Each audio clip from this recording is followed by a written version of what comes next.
Dərsim təsərrüfatın sahə quruluşudur.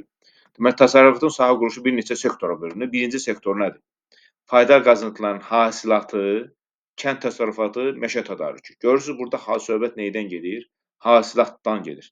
Yəni, fayda qazıntı çıxardıb satmaq. Emal yoxdur burada. Bu oldu birinci sektor. Məsələn, kənd təsərrüfatı. Buğdanı çıxardıb əkdin, becərdin, satdın. Məsələn, ağac tədarükü, oduncağın emalı əhatə edir. Bu ekvatorial mülayim illiklərdə olur. Ekvatorda rütubətli ekvatorial meşələrdir. Mülayimdə də əsasən tayqa, enliyarpalı meşələrdir. Amma meşə resurslarının istifadəyə görə istiqaməti fərqlidir. Məsələn, inkişaf etmiş ölkələr oduncaqda mebel və kağız düzəldir. Yəni orada yandırılmadan istifadə olunur. Onlar məsələn oduncağı alır, mebel və kağız düzəldir, bahalı. Konqo, Qabon, Surinam kimi ölkələr isə ekvatorial meşələrdə olan yerləşən daha çox. Bunlar isə oduncağı istehsal olunur, yəni oduncağın özünü satırlar və ixrac edirlər onlar. Emal yoxdur orada. Düzəldilmə yoxdur. Çünki inkişaf etməkdə olan ölkədir. İkinci sektor isə emaldır. Artıq bu, məsələn, bu birinci sektordan olanlardan artıq ikincidə neynirlər? Emal edirlər. Emalı da harda edirlər? Sənayedə.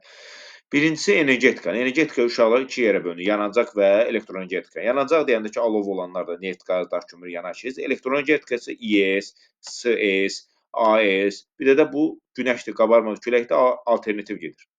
Gəldi indi metallurgiya. İkincisi metallurgiyadır. Metallurgiya iki yerə bölünür. Qara və əlvan. Qara metallurgiya aiddir dəmir, manqan, hətta xrom da olar.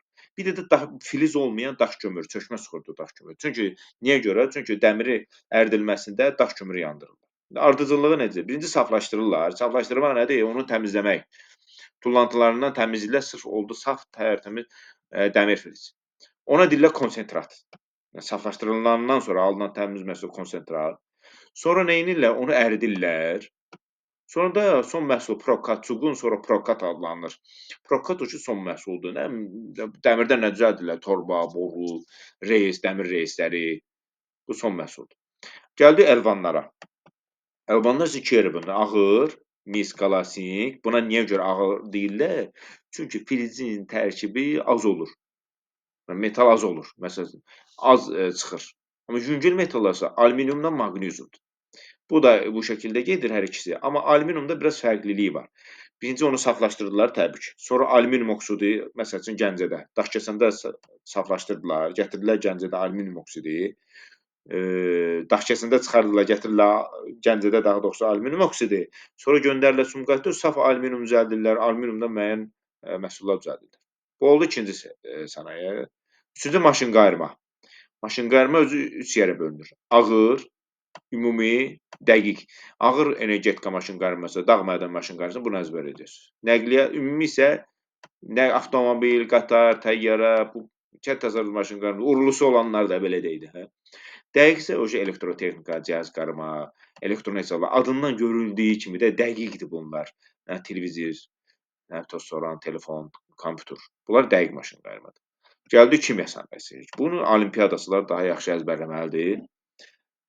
Bunlar mədən kimyası hansılardır, əsas kimya hansılardır, üzvi sintez kimyası, polimerlər kimyası əsas neft qazı olan, neft olan hissələr verilənir, əczacılıq məişət kimyasına aiddir.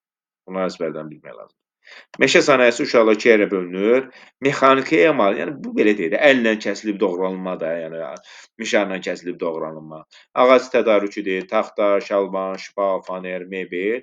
Kimyəvi isə kimyəvi yolla alınan kağız, karton, spida, kanifoz, spirt, boya, məsələn, bunlar var. Məsələn, payət eləmək sözüdür. Bəlkə də məsələn televizor xarab olanda o sxemasını payət eləmək. Məsələn, onlardan istifadə olunur. Kimyəvi emaldan keçir. Sonra yüngül sənaye. Yüngül sənaye isə altıncısı oldu. Yüngül sənaye üç yerə bölünür. Toxuculuq, tikiş sənayesi, tikim məmulat istehsalı. Bir də dərixaz, ayaqqabı sənayesi bu bildiniz. Sonra yeddincisi qida sənayesidir. Çörək bişirmə, makaron, şirnə, yemədir. Gəldi üçüncü sektor. İkinci sektor bitdi. Üçüncü sektor xidmət sahələri. Burada artıq heç bir istehsal sahəsi yoxdur. Deyək ki, müəllimlər nəsə istehsal edir, xeyr. Bu müəllimlər nədir? Xidmət sahəsində çalışır. Ticarətdə, nəqliyyatda, turizmdə, rabitə, bank, səhiyyə, təhsil, kino, teatrda, incəsənət. Bunlar hamısı üçüncü sektor sahəsi, xidmət sahəsidir. Və insanların çoxusu Üçüncü sektorda çalışan ölkələr inkişaf etmiş ölkələrdir. ABŞ, Kanada, Yaponiya görürsünüz, nümunəsini yazıb. İnkişaf etmiş ölkələrdə insanların çoxusu xidmət sahəsində çalışırlar. Çünki deyək ki, niyə görə kənd təsərrüfatı yaxşı elə inkişaf edib o həmin ölkələri. Və hətta inkişaf etməkdə olan ölkələrdən də daha yaxşı inkişaf edib. Niyə görə bəs oradan az insan işləyir? Çünki insanın yerinə texnika və texnologiya işləyir. Hətta burada yazıb 70%. Bu oldu üçüncü sektor. Burada baxaq. ABŞ-da, məsələn, ABŞ-ı əzbərləmək olar. Olimpiyadaçılar. Məsəl üçün, neçə faiz, daha çox xidmətdir. Sonra bu rəng gəlir. Ticarətdir. Yəni, bunları öyrənməli. Nigeriyada isə Nigeriyada bu rəng aqrarda, kənd təsərrüfatında daha çox çalışır. Sonra dördüncü sektor isə informasiya sahəsi, informasiya texnologiyası, kompüter, məsəl üçün, müəyyən məlumatların yığılması, təhlili, coğrafi informasiya sahələri, CIS-də işləyənlər, kompüter sahə ilə bağlı olanlar, texnologiya bağlı olanlar dördüncü sektordur. Elmi tədqiqat işləridir, tətbiqi yolları, elmi tədqiqat işlərində olan çalışanlar dördüncü sektordur. Yenə də bu insanların çoxusu inkişaf etmiş ölkələrdə çalışır. Amma birinci sektorda əsasən inkişaf etməkdə olanlardır. Dünya bu fayda qazının hasilatı, kənd təsərrüfatı, məişət tədarükü. Belə.